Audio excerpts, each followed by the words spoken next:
is Kimberly Greer, and this is my persuasive speech. This is my audience members.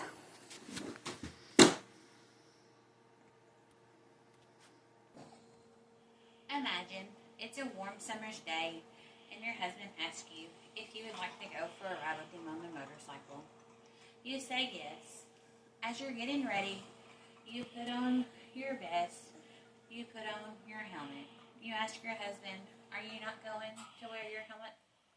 He replies, "No, I might put it on later." As you leave, your world changes in an instant. A car pulls out in front of you, and there's no way to stop. As the bike slams into the side of the car, you and your husband go flying through the air. The next thing you know, you wake up and you're in the hospital. The doctor talks to you, and you ask where your husband is. He says that your husband is in a coma due to a traumatic brain injury. And you ask how you got so lucky, and he tells you the only thing that helped you was the fact that you were wearing a helmet. Today, we're going to discuss the ways that helmets help to avoid death, head injuries, including traumatic brain injuries. Statistics show that 6,222 riders were killed in 2022. This is triple the number that were killed in 1997 and 23% higher than those that were killed in 2019. These are the highest crash deaths in a single year since the National Highway Traffic Safety Administration began collecting data. Studies show that helmets reduce the risk of death by 37% to 42%, and brain injuries 41 to 69%, including traumatic brain injuries.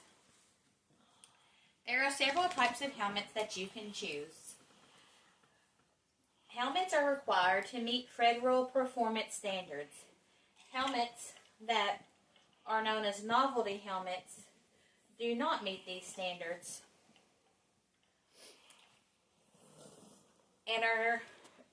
and helmets that do not meet these standards, riders that use them are twice as likely to die, according to the National Library of Motor Vehicles. People argue that helmets obstruct your view and your effectiveness to hear when you're riding. However, there are different types of helmets. You can have a half helmet that covers the upper part of your head and leaves your ears and your eyes uncovered. There are also full face helmets, such as this one, that completely encompasses your head. There are also open face helmets in which the top and the sides of your head are covered.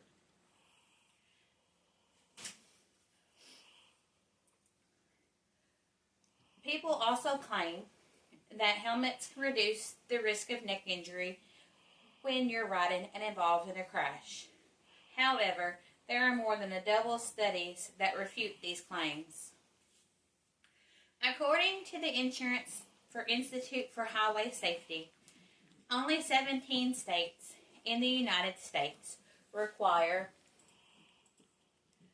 you to wear a helmet, regardless of age. These states are Alabama, California, the District of Columbia, Georgia, Louisiana, Maryland, Massachusetts, Mississippi, Nevada, New Jersey, North Carolina, Oregon, Tennessee, Vermont, Washington, and West Virginia. The rest of the states, part of the other states, are age restricted. Some of these range from ages 25 and under must wear a helmet Others are 20 and under, while the most common is 17 and under. The age-restricted states are Alaska, Arizona, Arkansas, Colorado, Connecticut, Delaware, Florida, Hawaii, Idaho, Indiana, Kansas, Kentucky. In the state of Kentucky, you are required to wear a helmet if you are 20 years of age or younger.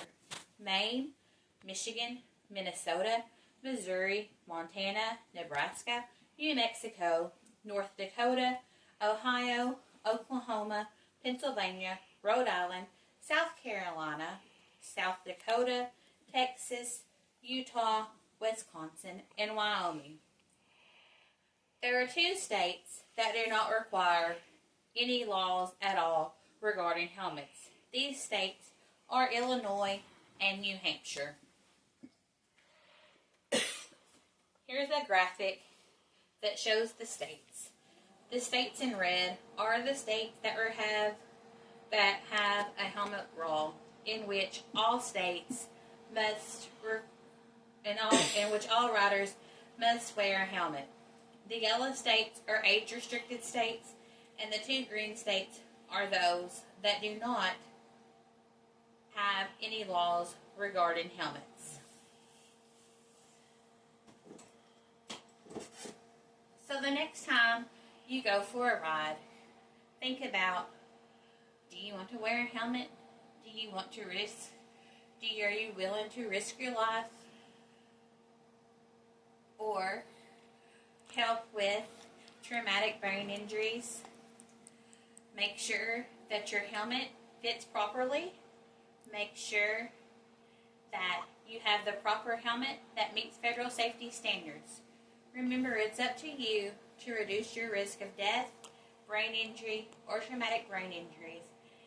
And if you're planning to ride, make sure you know the helmet law for that state. Thank you.